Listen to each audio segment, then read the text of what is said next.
Évangile selon Marc, chapitre 1. Commencement de l'évangile de Jésus-Christ, Fils de Dieu.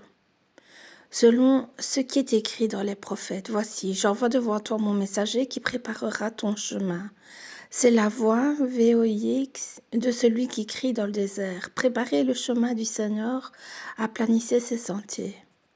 Jean parut, baptisant dans le désert et prêchant le baptême de repentance pour la rémission des péchés.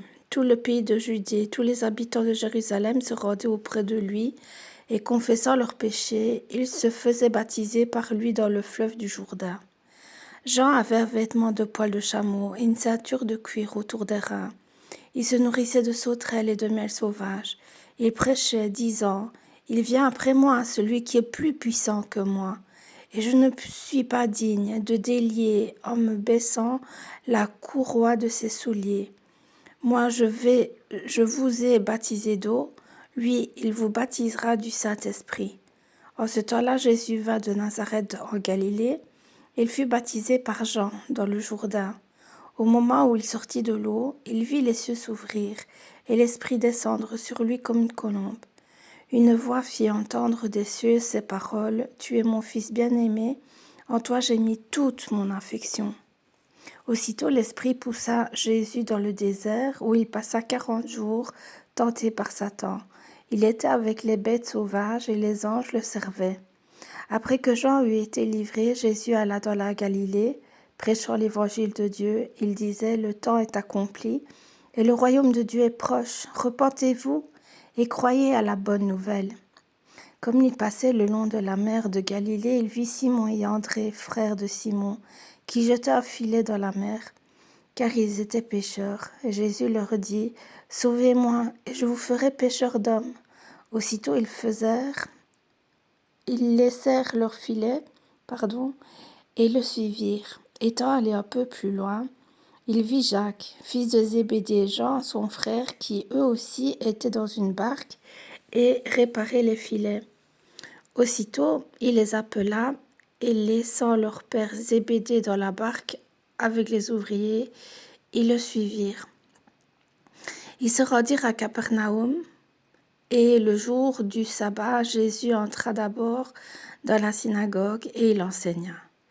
Ils étaient frappés de sa doctrine, car il enseignait comme ayant autorité et non pas comme les scribes.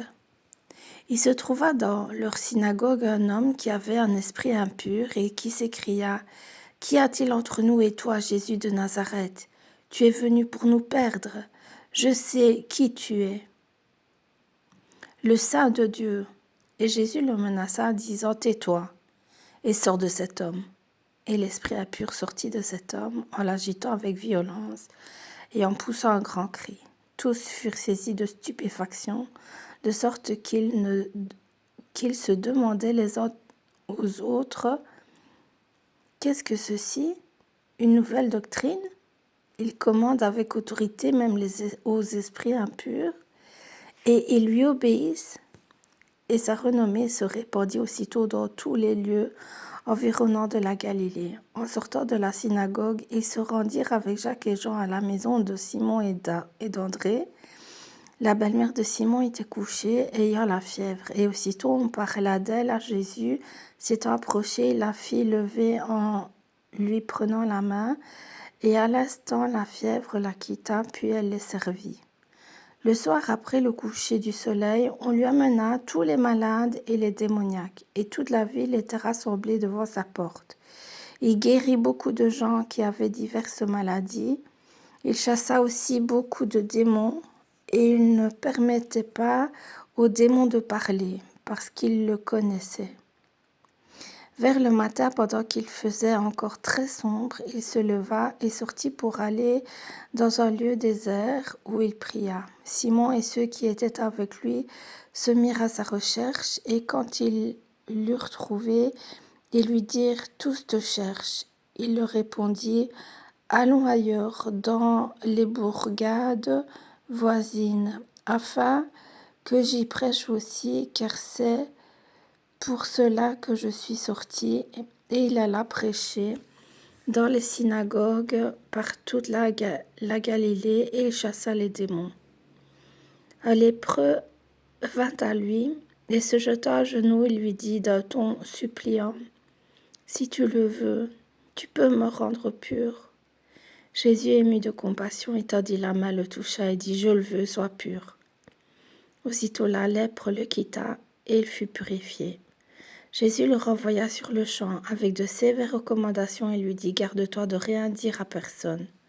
Mais va te montrer au sacrificateur et offre pour ta purification ce que Moïse a prescrit, afin que cela leur serve de témoignage. » Mais cet homme, s'en étant allé, se mit à publier hautement la chose et à la divulguer, de sorte que Jésus ne pouvait plus entrer publiquement dans une ville. Il se tenait dehors, dans les lieux déserts, et l'on venait à lui de toutes parts.